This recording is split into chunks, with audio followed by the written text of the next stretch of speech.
Talaga namang sino ba namang hindi matatakot sa prediction na meron si Rudy Baldwin. Maliban mismo sa vlogger na mamamatay din, meron ding isang papanaw na mismo nga nagkakaroon lamang ng kapanibagong issues dahil sa cheating issue na mayroon siya at letter M nga ang pangalan. At tumutukoy iyon sa kay Maris. Maraming mga netizen ang nagtag sa kanya at nakaabot na nga ito kay Maris at siya ay tila takot na takot at balo talaga ng pangamba sa paparating na mismong premonition na meron si Rudy Baldwin. Hindi kasi may iwasan yun. Maaring malingat siya at akala niya ay hindi na totoo, pero maari naman palang sa kabila ng lahat na pagkalingat niya ay nagkatotoo pala.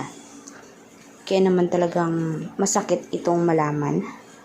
At patungkol naman mismo sa vlogger na mismong binigyan din ng prediksyon ni Rudy Baldwin ay talaga mamamatay din dahil sa sakit na cancer.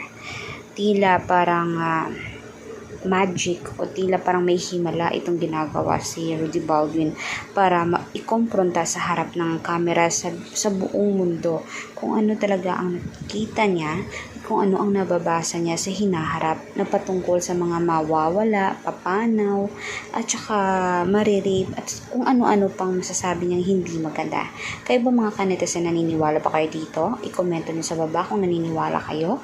Hit the like, share this video, and spread vibes. Sana mag-subscribe kayo. Maraming salamat po.